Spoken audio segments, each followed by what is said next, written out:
గజం భూమి 13,500 రూపాయలతో 151 గజాల భూమి 20 లక్షలు మాత్రమే.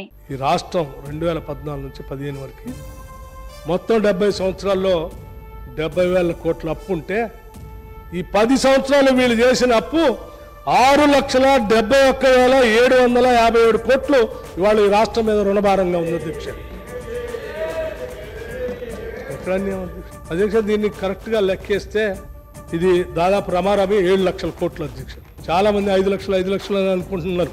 కాదు, దాదాపు 7 లక్షల కోట్ల దాకా అప్పు ఈరోజు రాష్ట్రం మీద ఉంది అధ్యక్ష. ఈ 7 లక్షల కోట్లని సరిగా మనం లెక్కేస్తే ఒక్కొక్క కుటుంబానికి ప్రతి కుటుంబం పైన 7 లక్షల అప్పు వీళ్ళు మన చెప్పారు.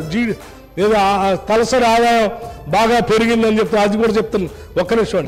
ప్రతి కుటుంబానికి ఈరోజు అధ్యక్ష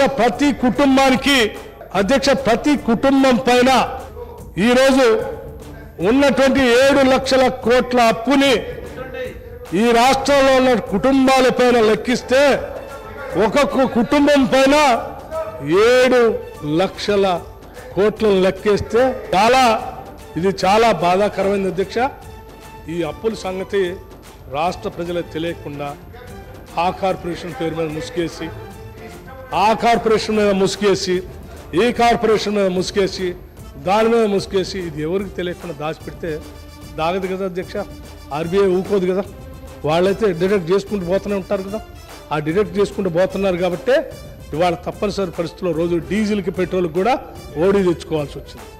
ఎవరైనా డీజిల్కి పెట్రోల్కి జీతాలకు కూడా ఓడి తెచ్చుకునేటువంటి పరిస్థితి రావటం నిజంగా బాధాకరం అధ్యక్ష. ఇటువంటి ఈ రాష్ట్రాన్ని తెలంగాణ ప్రభుత్వం కొత్తగా కొలువుదీరిన తెలంగాణ ప్రభుత్వం ఒక తప్పుల తడక, ఒక అబద్ధాల పుట్టలాంటి శ్వేతపత్రం పేరిట ఒక అంకెల గారెడీకి అభాండాలకు తెరదీసింది. అప్పుల పేరుతో అభాండాలేసే ప్రయత్నం చేసింది. 6,71,000 కోట్ల అప్పులున్నాయి అని చెప్పి తప్పులు చెప్పింది ఈరోజు ప్రభుత్వం. అసెంబ్లీ సాక్షిగా, అత్యున్నత చట్టసభ సాక్షిగా పూర్తి స్థాయి సత్యదూరమైన మాటలకు తెరదీసింది ఈ ప్రభుత్వం. అందుకే వాళ్ళ డొల్లతనాన్ని, వాళ్ళ రాజకీయ దివాలా కోరతనాన్ని వివరించడానికే ఈరోజు ఈ స్వేదపత్రం. అప్పుల పేరుతో అభాండాలు వేసినారు. కానీ వాస్తవం ఏంటి అంటే ఈరోజు తెలంగాణ అప్పులు వాస్తవికంగా ఎంత వాళ్ళు చెప్పిన లెక్క ప్రకారం 3 లక్షల, వాళ్ళ శ్వేతపత్రంలో చెప్పారు FRBM పరిమితిలో ఉన్న అప్పులు కేవలం 3,89,673 కోట్లు. 3,89,673 కోట్లు. అందులో వాళ్ళ ప్రభుత్వం మాకు ఇచ్చిపోయిన అప్పులు, పాత అప్పు ఆనాడు 2013-14లో వాళ్ళు దిగిపోయే నాటికున్న అప్పులు 72,658 కోట్లు.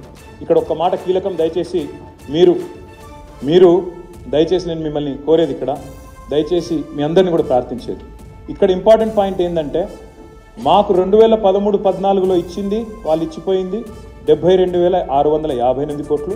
వాళ్ళు ఇచ్చిన శ్వేతపత్రం ప్రకారమే FRBM పరిమితి లోపల మేము రాష్ట్ర ప్రభుత్వం తెచ్చిన అప్పులు 3,89,000 చేసిన అప్పు FRBM పరిమితి లోపల ఎంత అంటే 389 మైనస్ 72,658 తీసుకుంటే 3,17,015 కోట్లు మాత్రమే.